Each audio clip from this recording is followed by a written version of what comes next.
আসসালামু আলাইকুম সবাইকে। আমি আজকে কর্পোরেট ফাইন্যান্স সাবজেক্টের চ্যাপ্টার 3, চ্যাপ্টারটার নাম ঝুঁকি ও আয়ের বিকল্প ধারণা। এই চ্যাপ্টারের ম্যাথগুলো করিয়ে দিব। এর আগের ভিডিওতে আমি এই চ্যাপ্টারের ম্যাথগুলো করতে গেলে যে সূত্রগুলো লাগবে সূত্রগুলো দেখিয়ে দিয়েছি। তারপরেও দুইটা সূত্র দেখা দরকার ছিল, দুইটা সূত্র আগে দেখিয়ে দিব, তারপরে আমি মূল ম্যাথে চলে যাব। তো চলেন সূত্র দুইটা দেখে নেওয়া যাক। রিয়েল রিটার্নের সূত্র কি হবে? আর আবার আর, কারণ রিয়েল রিটার্ন আর দিয়ে ব্র্যাকেটে আরেকটা আর দিতে হবে। সূত্র দেখেন, 1 plus TR divided 1 plus IF অর্থাৎ ইনফ্লেশন রেট -1 ইন্টু 100। আবার ধরেন রিয়েল রিটার্ন 1 প্লাস টিআর দিলেও হয়। রিস্ক প্রিমিয়ামের সূত্র দেখেন কি হবে? Normal return minus risk free rate. আচ্ছা, এই ছিল আমার সূত্র। এর আগের ভিডিওতে আমি কিন্তু সবগুলো সূত্রই দেখিয়ে দিয়েছি, ভিডিওটা অবশ্যই দেখে নেবেন, তাছাড়া ম্যাথ কিন্তু বুঝতে পারবেন না কিভাবে কোনটা করছি। তো চলেন মূল ম্যাথে চলে যাই। আমি এই ম্যাথগুলো মূলত করছি মিলেনিয়াম পাবলিকেশনের বই থেকেই। মূলত মিলেনিয়াম পাবলিকেশনের যে সাজেশনটা ছিল ওই সাজেশন থেকে এখানে ম্যাথগুলো করা। আর ব্র্যাকেটে দেখেন P3 P6 এরকম লেখা আছে, অর্থাৎ মূল বইয়ের প্রবলেম 3 আর এখানকার প্রবলেম 1 সেম ম্যাথ। তো প্রবলেম 1টা চলেন পড়ে নেই কি বলছে। Problem 1, Faiza Haque purchase a stock টাকা 500. After 1 year she sells her share টাকা 750. During the year she received টাকা 50 from the company. You are required to calculate total return on this stock. এখানে আমাদের টোটাল রিটার্নটা বের করতে বলছে। আর এখানে মানগুলো দেওয়া আছে দেখেন। সেলস প্রাইস এটা আমাদের মূলত P1, আর এই যে পারচেজ প্রাইস এটা আমাদের P0, আর এখানে 50 যেটা আছে এটা আমাদের ডি, অর্থাৎ ডিভিডেন্ডের মান দেওয়া আছে। তো চলেন ম্যাথটার সলিউশনটা দেখে নেওয়া যাক। দেখেন কি করছি। We know total return TR is equal to, TR এর সূত্র কি ছিল আমাদের? D plus P1 minus P0 divided P0 into 100। তো এখানে দেখেন হেয়ারে আমি ডি অর্থাৎ ডিভিডেন্ড 50 লিখে নিয়েছি, P1 সেলস প্রাইস কিংবা ending price 750, P0 purchase price কিংবা বিগিনিং প্রাইস এটা আমাদের 500। তো এখন এই মানগুলি আমি এখানে বসিয়ে ক্যালকুলেশন করে নিব, তাই হয়ে যাবে। ফার্স্টে দেখেন কি করছি, 50 প্লাস 750 মাইনাস 500 ডিভাইডেড 500 ইন্টু 100। এটা ক্যালকুলেশন করলে আসবে আমার উপরে 300 ডিভাইডেড 500 ইন্টু 100। টোটাল ক্যালকুলেশন করার পর অ্যান্সার আসবে আমার 60%। অনেক ইজি না ম্যাথগুলো? হ্যাঁ, অনেক ইজি। তো চলেন প্রবলেম 2টা করে দেখি কি বলছে। Problem 2, assume that Mr. X purchased a share at টাকা 1000. After 1 year he sold it টাকা 1200. During the year he received টাকা 50 as a dividend. You are required to calculate total return HPY. Total রিটার্নও যা HPYও তাই, আবার dividend yield আর capital gain yield আমাদের বের করতে বলছে। এটা আমাদের মিলেনিয়াম পাবলিকেশন এর বই, যেটা ওখানে প্রবলেম 6 আর ম্যাথটা সেম। কারণ যদি বিলিভ না হয় আপনি চেক করে দেখতে পারেন। তো চলেন ম্যাথটার সলিউশনটা দেখে নেওয়া যাক। প্রবলেম 2, ফার্স্ট কোশ্চেন আমাদের কি বলছিল? রিকোয়ার্ড টোটাল রিটার্ন কিংবা HPY বের করতে বলছিল। তো দেখেন total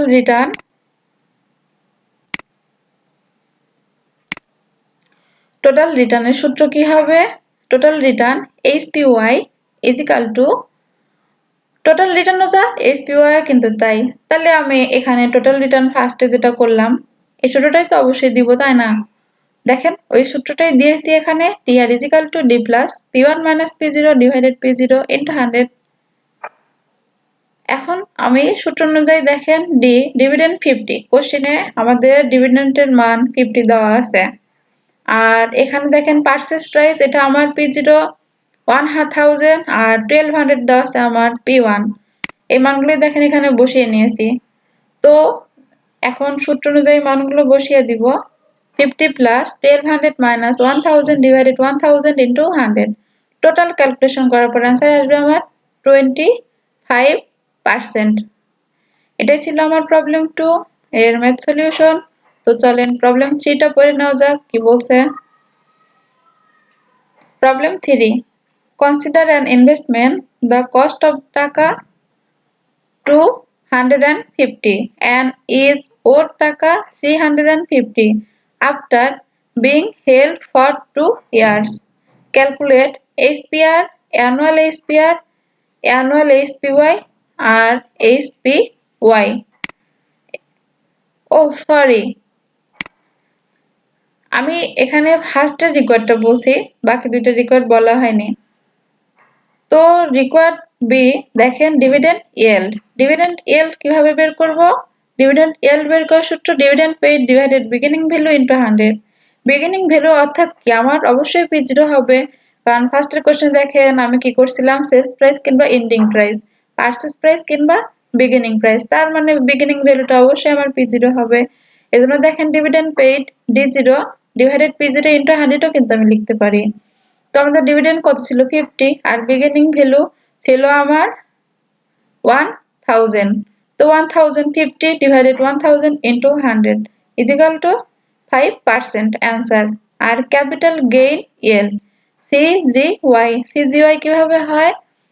P1 minus P0 divided P0 into 100 অর্থাৎ 1200 minus 1000 divided 1000 into 100 total calculation করার পর आंसर আসবে আমার 20%। আচ্ছা এই ছিল আমার প্রবলেম 2 এর ম্যাথ সলিউশন। এখন চলেন প্রবলেম 3 টা পড়ে দেখি কি বলছে।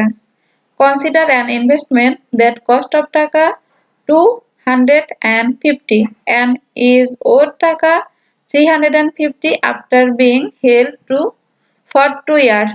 Calculate HPR, annual HPR, annual HPY and HPY. তো চলেন ম্যাথটার সলিউশনটা দেখে নেই। ফার্স্টেরটা দেখেন রিকোয়ার্ড এ বলছিল HPR। HPR বের করার সূত্র কি? D plus P1 divided P0, D অর্থাৎ ডিভিডেন্ড, P1 পারচেজ প্রাইস আর P0 সেলস প্রাইস।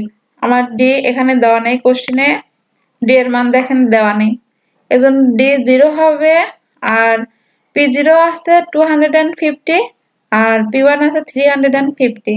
এই মানগুলো নিয়ে এখন ক্যালকুলেশন করব। 0 plus 350 divided 250 ক্যালকুলেশন করার পর আসবে আমার 1.4। আচ্ছা এরপরের কোশ্চেন বলছিল অ্যানুয়াল HPR। আমি যদি HPR কে 1 divided n দিয়ে ভাগ করি পাওয়ার, তাই কিন্তু আমি অ্যানুয়ালটা পেয়ে যাব। তাই দেখেন করছি এখানে 1.4 to the power 1 divided 2 অর্থাৎ হাফ। এটার অ্যান্সার আসছে দেখেন 1.1832। আচ্ছা রিকোয়ার্ড সিটা পড়ে দেখে কি বলছে। অ্যানুয়াল HPY, অ্যানুয়াল HPY সূত্র কি হবে আমার? অ্যানুয়াল HPR minus 1 into 100 অর্থাৎ অ্যানুয়াল HPR এই যে এই মানটা থেকে -1 করব into 100 করতে হবে। তাই করছি দেখেন এখানে 1.1832 minus 1 into 100 ক্যালকুলেশন করলে আসবে আমার 18.32%। আচ্ছা রিকোয়ার্ড ডিটা দেখেন কি করছি। HPY is equal to HPR minus 1 into 100। HPR এর মান কত ছিল? এই যে বের করছি আমি কিন্তু 1.4, তাহলে 1.4 minus 1 into 100 ক্যালকুলেশন করলে আসবে আমার 40%। এই ছিল আমার প্রবলেম 3।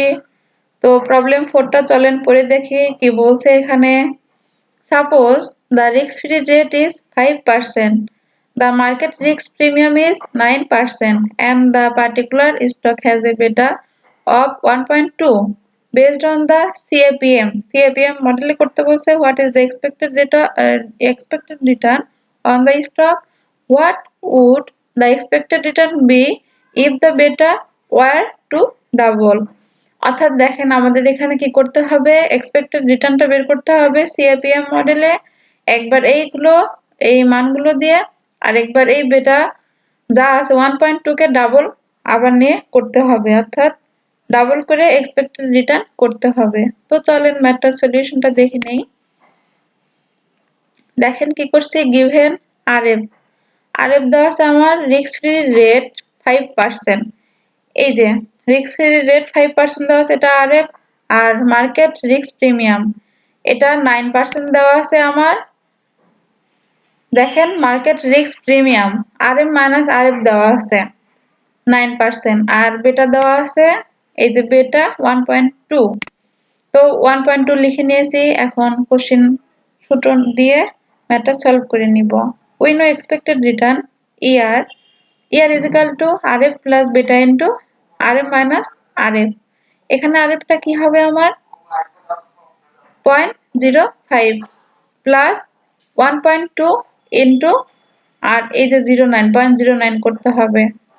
তো ক্যালকুলেশন করলে কি হবে 0.05 প্লাস 1.108, অর্থাৎ 1.2 ইনটু 0.09 করলে আসবে আমার 0.108। এখন এই দুটো যোগ করে নিব, যোগ করলে আসবে আমার 0.158, অর্থাৎ 15.8%। এখন এটা আমার আসলো কোশ্চেনটা দিয়ে, এখন ডাবল করে বেটাটা ডাবল করে নিয়ে করতে হবে। If the beta were to double then the expected return, এটা লিখে নিতে হবে। তো বেটা ইজ ইকুয়াল টু 1.2 ইনটু 2 অর্থাৎ 2.4। Expected return is equal two RF plus বেটা into RF minus RF. 0.05 plus 2.4 into 0.09। এই পরবর্তী লাইনটা দেখেন 0.05 প্লাস 0.216, এই দুটো যোগ করার পর হবে আমার ইজ ইকুয়াল টু 0.266, অর্থাৎ 26.6%। আচ্ছা, এই ছিল আমার প্রবলেম 4 এর ম্যাথ সলিউশন। আমি পরবর্তী ভিডিওতে বাকি ম্যাথগুলো করিয়ে দিব। ততক্ষণ পর্যন্ত সবাই ভালো থাকবেন। আসসালামু আলাইকুম।